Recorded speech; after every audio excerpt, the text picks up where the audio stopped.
Hi everyone, welcome to Culture Bites. My name is Tristan and I am Northern Tachoni. I'm the Community Initiatives and Social Media Coordinator on the Indigenous Youth Wellness team. And I am very excited to be here with our guest this afternoon. And I'm going to pass it over to him for an introduction.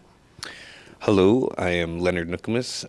I am Huu-ay-aht First Nations. I have traveled up to Vancouver for this interview specifically, just to come and do the food skills for family and hang out and do this. And it looks like you did some really great packing. I like your hat. I like your hat.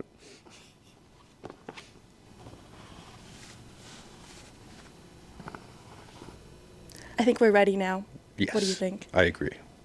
I also think that I'm Auntie's favorite.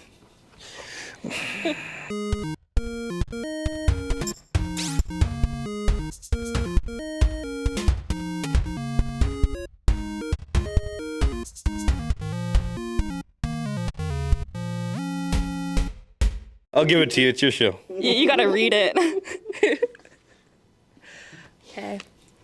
Okay. So, are you able to tell us a little bit about yourself? Yeah. Okay. I can start from the Warriors or from the beginning. Start from the beginning. From the beginning. Oh wow. Yeah. I had not quite grown up culturally invested or like really around family most of my life. Like I grew up in foster care till I was 16 years old. In between that, there was probably 2 years spread out that I actually got time with my grandparents and, learned how to smoke fish or even just fish in general. And then it was about 5 years after I was able to come out of foster care and move back with my mom, with my little sister. The Warriors found me, all because of a free meal. They're like, they're having a meal up at this place and they really want to meet you. And I was like, okay. I was like, free meal, sure. So I go up there and then they're like, we need a coordinator for this Warriors program. And I was like, oh, I just wanted to participate. Like I didn't anticipate coordinator. They're like, yeah, no, we need somebody who's Huu-ay-aht, who's been here and wants to do this. And there was my uncle, a couple uncles there, and a grandpa, and they were like, yeah, we put your name forward. And that changed my life right there because it was like, I felt so disconnected from community. It was just like, okay, there's people from the community who think I'd be a perfect fit for this. And I've been here ever since, 4 years now. December, yeah, we passed December, so it's been 4 years since I've been a part of this Warriors program. 3 of them being a coordinator for my community, and this last year, hanging out with Ricardo and all them and the leadership guys. Can you tell me a little bit more about your time working with the Warriors as a coordinator? Yeah. For somebody, and I didn't have my driver's license, when I came out. I only got that through with the Warriors too, so it was hard to kind of navigate everything, and I wasn't living in community at the time. But, I mean, you got one kid that comes out one weeknight and it's like, but then I have the people to back me and they're all like, well, if that one person comes out, then you're changing that one person's life and that one person's life could change everybody else's life, right? But then now I think steady, just before I changed my position within the Warriors program, we've got 12 kids steady from our community that come out every week. Yeah. And what is happening when folks come out in the community? Is it like for community meals, like how you got into the program, or is it activities? When I was doing it, it's activities, and kind of what it's based off of is like 1 hour playtime, 1 hour of learning, and then dinner time, right? Hour for dinner. And that's kind of what we did. My guys back home, their thing was manhunt. We pretty much played manhunt every single night, or every weeknight, just running around in the bush and chasing the kids around. And I didn't do much running before I was in the program, so that was good for me. Yeah, no. I haven't ever played that game. How does the game work? It's like hide and go seek tag. You know hide and go seek tag? I don't think I played that game either. Okay. The only game that I can think of right now is Scream and Run. Which I haven't played. I wouldn't know that one. Oh, no, I do, because Yes, that's finally. actually, Oh my it's God. actually a Sorry. really, Sorry. even I know it, yeah. You see how I know it. So vindicated. Famous man behind the camera, of course. Yeah, I only know that one because that was one of the first games I wanted to play with the kids, because it's supposed to strengthen your vocals, right? That's what the game's really for. No one believes me, bro. I backed you up. I've confirmed. Jacob is behind the camera doing this. I'm with you. Oh, He's so excited. I feel so vindicated, bro. Now I feel like I need to play this.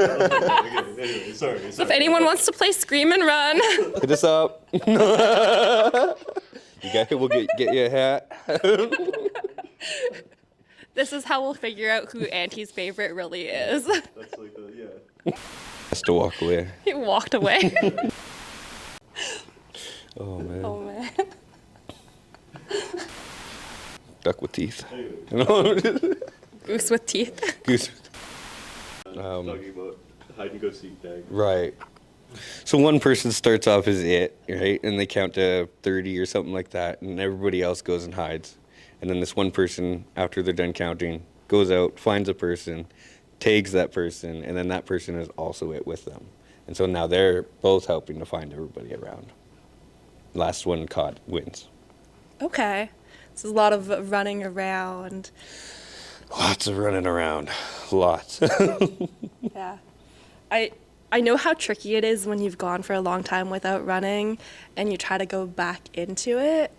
I remember you always had to run for high school in PE class. So I was really good at that. And then once I finished high school, I didn't run at all for like 4 years. And then one day I decided that I wanted to try running. So I did, and I was so out of breath in like 30 seconds. And I think if I played this manhunt game in those 4 years, I probably wouldn't have gotten to that point where I couldn't breathe after 30 seconds. Yeah, no, you find you a group of kids that can just run around endlessly for hours and hours and hours. You'll be good to go. It's all the exercise you need, really. Mm-hmm. So were there any other games that were popular when you were coordinating the program? There's the paddle game. You stand in a circle. You could play it with anything: hockey sticks, a stick we find on the ground, and there's like there's one person off the background, and everybody's in a small circle, and they go left, right, and whatever direction he says. Everybody's got to like let go of the stick, move to the left, grab the other person's stick without it falling, and if it gets too easy at some point, then you just back the people up from the circle. But there's like tornadoes, so you have the stick, and then you spin around, and they grab the stick again, and kids love that one too. Yeah, and that was one of my favorite ones. The tornado sounds like a really tricky play. I'm surprised that it's not called a whirlpool. Oh, is it called whirlpool? I think people use like whatever. I think, yeah, I've heard whirlpool before too. Yeah. Okay. So is there anything else that you would do during these get-togethers besides the games?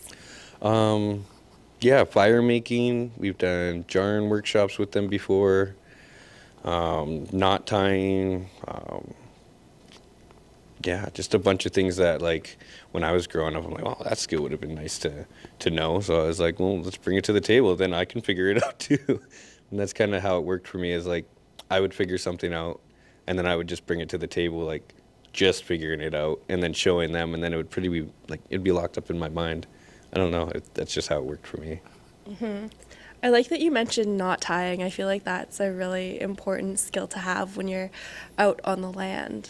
Or on the boat. Or on the boat. That is why I brought out the on knots the water. up. Yes, I am a boat person. I like fishing and hunting a lot. Fishing probably above all. But like, to not have to always be the person tying the knot when you get off the boat is like, and being able to rely on the kids to do it is awesome. What do you think the most important type of knot to know would be? It all comes down. Bowlines are really good.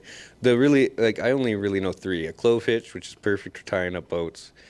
Bowline, which is good for like if you have a lot of tension. It's one of those knots that you can easily get undone from a lot of tension. And the trucker's hitch, something like that. But it's one you can tie up around something, and then you can pull like as tight as you want. Okay. They sound like they've got a lot of different uses. Yes. The hammock tent, right? That's one of the things too, is using it for that. If you don't have the proper equipment, you can get some rope or something and use the trucker's hitch. The trucker's hitch. Yeah, to put your hammock up. Yeah. And then you mentioned that there are a lot of skills that you would work on in the groups that you would have liked to have known when you were younger. Knots and stuff. Knots is the primary one. Primary, and then all the other stuff, right? Like skinning fish too, like how to take the skin off the fish and how to fillet the fish, which was awesome because I was able to just bring my grandparents out initially, who I learned from, and then have them teach them too, which was just a really cool feeling. And seeing them work with all the youth, it puts a big smile on their face. Mm-hmm. Yeah. I like how everything is very related to the water and being out on the water. Mm-hmm, mm-hmm. I'd rather like live on a boathouse like for the rest of my life. I say that, but like, I don't know, sailboat, I can't go down under the deck because it's like I get all seasick or something. But if it's a big enough boat and I'm down and it's like, okay, it's perfect. I actually lived on a boat. Oh. I lived on a boat for like a year. Oh, wow. Last year. And it was really, really different. It wasn't a sailboat, so it was a little bit bigger. It was like it was like a Uniflight boat. I can't remember exactly the name, but there was enough space. There was like a kitchen on it, and then there were technically 2 bedrooms, but I used one as like a storage room. Oh, yeah. And then I would always zoom into the meetings, and, nice. and my computer would be going like this. And I'd be like, I'm just out on the water today. And then I would wake up in the morning and there would actually be swans outside of the boat. So that was really cool. It's one way to wake up for sure. Wildlife outside your window. Yeah. But it's definitely doable if that's your dream and you want to live on a boat. I think that you could make that happen. Yeah, probably pretty easily. Yep. Any day now. A bonus for a houseboat is you wouldn't be hitting your head. True. Yeah, yeah. I'm assuming you hit your head quite a few times. It comes from experience, it sounded like. Yes, that does come from experience, unfortunately. I don't know, there's something about the stairs moving. Right. No, I found it really funny. A lot of people get seasick when they're on the boat. I had the opposite problem. So when I first moved onto the boat, whenever I went back onto land, I would feel like the whole world was spinning. Sea legs. But when I was on the boat, I was fine. Yeah. And Yeah, like sea that legs was for an sure. adjustment period. I still get those in the big wakes or whatnot, where it's the real slow waves you go over. Like those are what make me seasick too, is like out there. It's the only thing. Other than that, I love the water. Yeah. So what's the longest that you've been out on a boat for one of your trips? I mean, I've never really been out, really. It's like I've been on a sailboat once, and that's how I know I didn't like it, and that was like 3 days out in the water and stuff, and I was like, whoa. I like wanted to sleep up on top because underneath it's just like, yeah. So your sea legs, I was like, I wasn't used to those sea legs on the boat. Yeah. And then I know that you went seal hunting as well, so what kind of boat were you on for that? Just a little skiff. Did you get sea legs for that as well? Or did you No, find no, that? like it's really like the open water. When you start going out that way, that's where I was like, all right, did I have gravel the morning or last night to account for the sickness this morning? Mm-hmm. But yeah, no, it's just the open water like that in the big wakes. We were in kind of more shallow, off the beach kind of area, in an estuary in Sarita Bay. That's where my grandparents live, where I grew up my greatest memories come from is that area. And yeah, we were just out there, and I've seen seals out there like my whole life. So it's just like, we go over here, we get a seal. We can go over there, we can get a seal. I was like trying to just, look, there's 5 right there, like whatnot. And So you were already used to looking. Yeah, I've been for wanting to shoot seals them for and a long spotting time. them. I've been like, because they sit right at the mouth of the river all day, every day, and it's just like, they're eating those fish, right? So I'm like, oh, man, once we had the opportunity to come out and do this and actually have somebody come and teach us how to process it and what we can do with it, like how to can it or different recipes, like we used jarred seal that we did, and we made it was like a pulled pork kind of a gravy thing. Okay. And it was really good. And then there's this candied version of like a pulled pork kind of thing. Those are my like ultimately two favorite things that we had out of the whole thing. They were really good. Mm-hmm. And I was surprised because I was like, you seal, is that going to taste good? Is what my first thought. What did it taste like? Really like a roast or something. Like with that little bit of a fishy taste. Okay. But it wasn't even that, and it usually bothers me, but it wasn't even that much to bother me. Right, especially with the gravy version and the candied version. So I was like, I would eat this and put it in my freezer all day, every day. Yeah. And have you gone seal hunting since you went with the Warriors? Yeah, my experience was pretty good.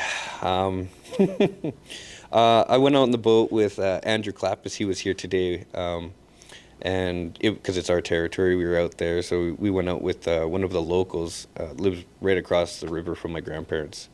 We went out there. We shot one in a pretty shallow area in the estuary, so we didn't really have to dive that far down.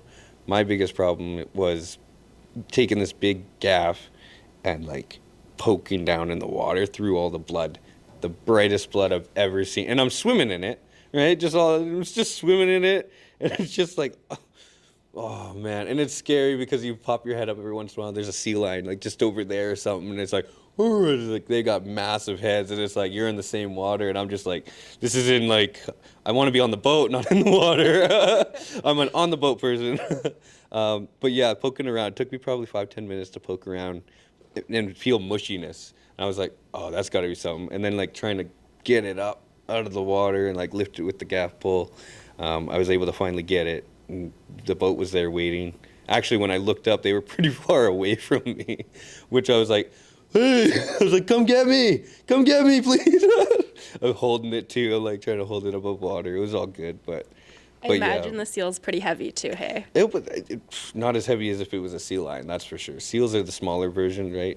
So, and yeah, luckily it wasn't the biggest one. Like, it was doable.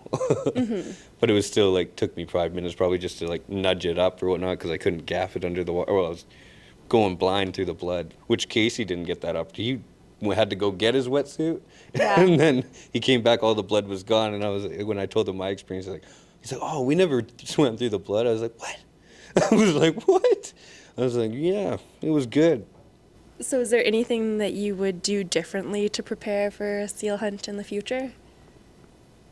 I mean, I've been looking at different techniques since. Like, there's people in America somewhere, I can't recall, but it was like a video, and they got like these, not quite like a spear, they're like a little bit smaller, and they're weighted, and they got like a ball or something attached to it, and they like just throw those until they get one and whatnot, and that way they still have a way of like bringing it in.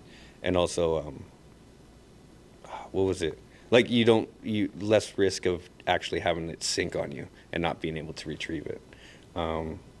So I've looked at different ways, but yeah, making sure that we're actually able to retrieve the seal in a quick manner would be what I would change for next time. Mm-hmm.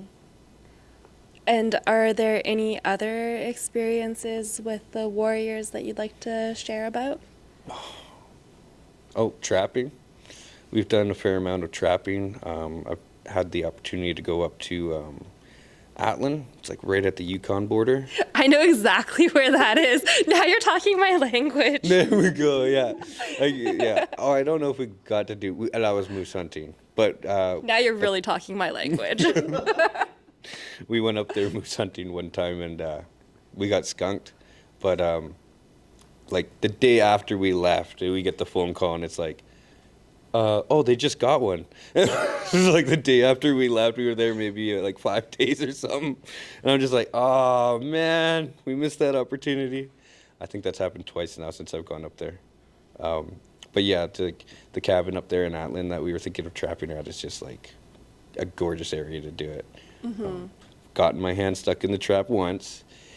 How did that happen? Yeah, it's lack of safety tools and thinking that I was like, yeah, I know what I'm doing. That's what it was. It was so there's like these safeties, right, kind of things on each side, and like they both need to like be shut for it to properly be working. One side was still open, so it wasn't like the full damage it could have done, but it was still like I was trying to open and keep the trap open with my hand. I was offered the safety tool. I said no to the safety tool. Biggest mistake of my life.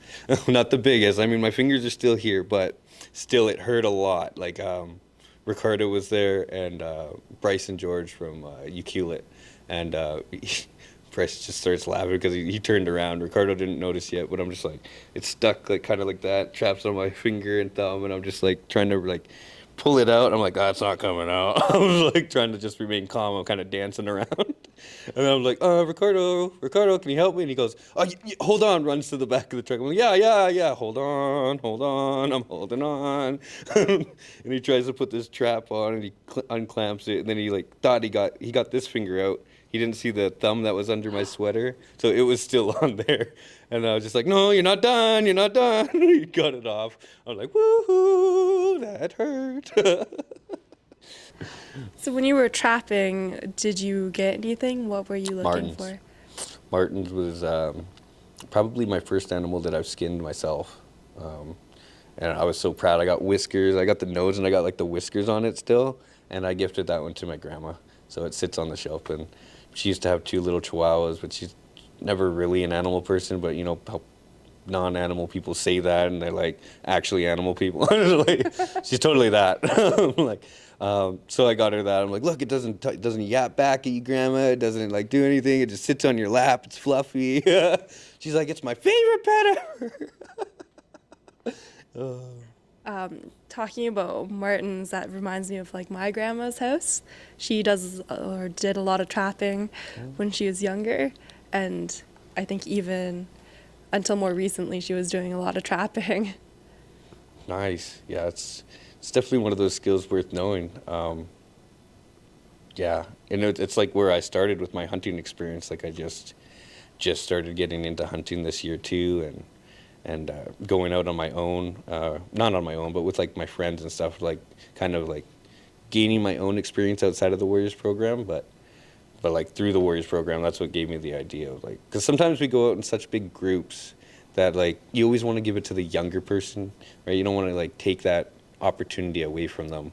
So it's like, you know, we're here for them, might as well give them the experience. So I never really did get full experience because like I came at like 20 or something, which is totally fine with me. It was one of those realizations I came up with. I'm like, I need to go out on my own or with a friend and just, I need to feel that experience that they're feeling, so I could just like continue to like want to do that. And I've been able to do it. So this last year has been really good. I've got my first deer, spike, but it seems like everybody's first deer is a spike. It's like, since I've been talking about it, and like gutted it, my buddy and myself, we've gutted it, cleaned it all ourselves just from like one of the warrior trips we were on, just from all hearsay. We're like, oh, let's watch a video. I'm like, nah, let's just do hearsay. Like, let's just do what we did. We did fine. We did great. And my buddies got into in the, like one before me and one after me. And so through that, the first one was like 6 hours, like all day we were cleaning and like butchering and bagging. And then the next one we got was like 4 hours. And so we kept docking it down 4 hours. And then his last one he wanted to do it on his own. So what he did is it was 2 hours on his own, right? And so now we're at this mark that like we're super proud of. It's just the most amazing thing ever. It's like, yeah, things like that were taken from me at a young age that I'm gaining all this back, and it's just like feels good. Yeah. Did you do anything with the hide? With the hide, I still have my hide in the freezer. Yeah. Do you have some plans for it? I want to like make my first drum out of it or something. That would be cool. Well, it wouldn't be my first drum, but it would be my first drum that I got the hide for and the rings and everything. Yeah. I think that's what I want to do with it for sure. Yeah. Is there anything else that you'd like to share about? Oh man, there's just so many things. No, I mean, just like the way this program's changed my life is like in a way like no other. I don't know. I say to everybody, I wouldn't be the man I am today if it wasn't for this program and the people I've met through it. Like, yeah, I wasn't in the best place like before they found me and whatnot, right? And so, yeah, I was at a point of like giving up when I found the Warriors, and it was like, oh, okay, now I never want to leave this program. And it's like when you start talking about money, well, you happy with what you make and everything? I was like, I could make less and I would still be happy doing this work right here.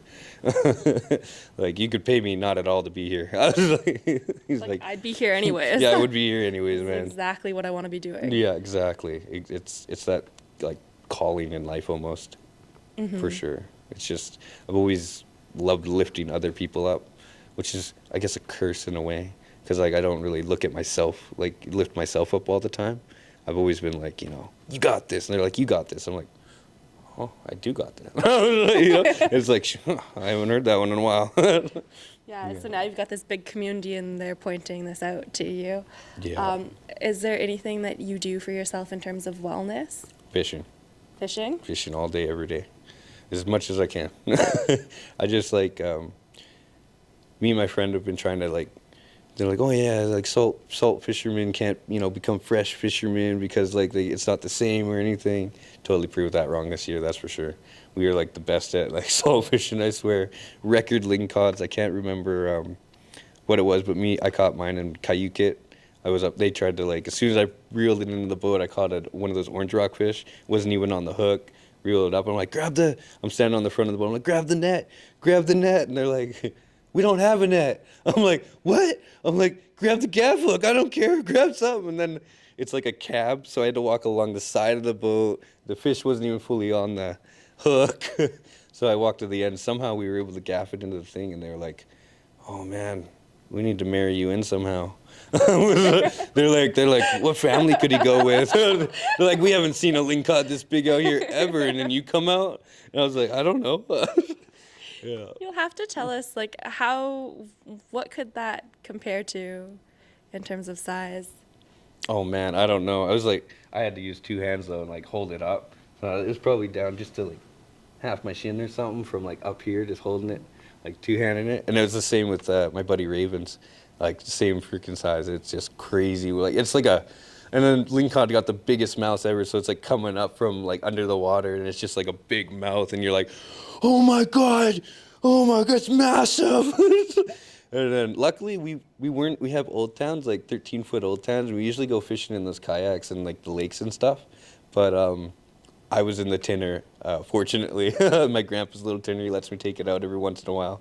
A little 20 horse on there, and I reeled it up one day. And I'm also that kind of fisherman sometimes. I'll go out, catch something, come back in. I had my buddy out there one time, and I came out in the kicker, and he's in the kayak. I came over right beside him. I think I caught a sockeye, threw it in the boat, and then I just went back into my grandparents. Like, started processing it. Let's have it for dinner. And he was laughing because he didn't catch anything that day. 5 minutes of being out there, I was like, woo.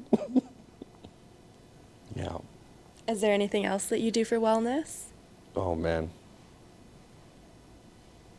I mean, fishing, hunting. Sometimes just hanging out with the grandparents, honestly. That's usually my go-to, is like, because they come in every day, because they live out in Sarita, I live in like in the community. They're kind of like in one of the old communities that, they're the only house out there right now.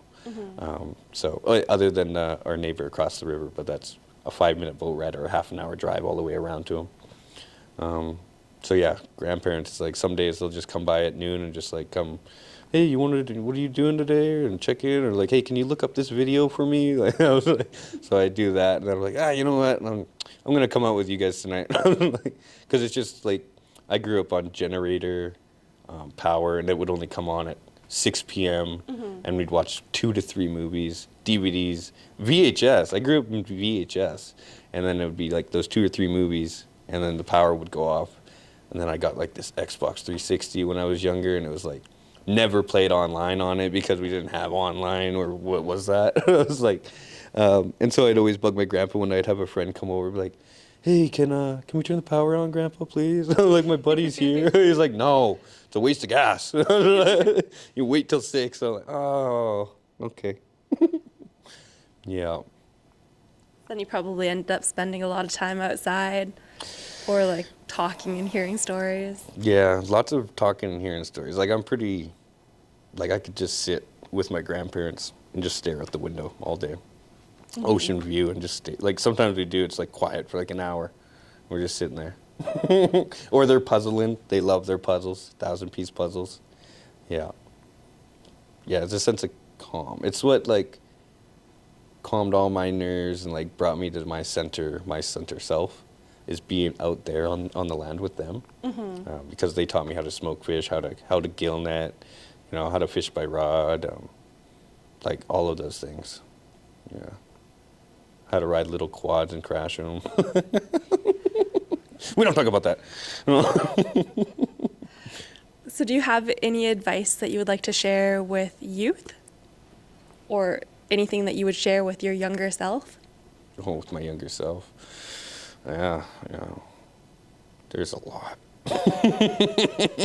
If I could have a whole set guide for like, don't do this, say goodbye to that person. No, don't even talk to them. Don't look at them. No.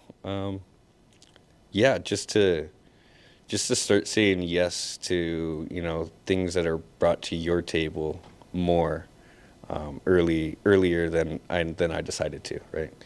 There was a point where I decided to just say yes, even though it was maybe something I didn't even want to do, but it was like a realization I had was like every yes you say is a new path in life opened up. And through that, that's probably why I'm here, exactly why I'm here. It's just because I started saying yes to things and giving it a try is what it is. Try new things. And if you don't like it, then you don't have to continue doing it. Yeah, just to take on more of those quests in life. Yeah. Earlier. And like taking those jobs that maybe you're unsure about, Yeah. but that other people are telling you you've got the potential to do. Yeah, exactly. Those ones especially. Yeah. And like learning how to be proud of your accomplishments and to understand that you're capable of so much. I couldn't have said it better, yeah. Well, I've really enjoyed sitting down and talking with you and learning more about your time with the Warriors and how to fish and how to hunt. And thank you so tootin'. much. No, thank you for having me. It really means a lot. I hope it's not a goose. Or a swan or a duck. What else doesn't have teeth?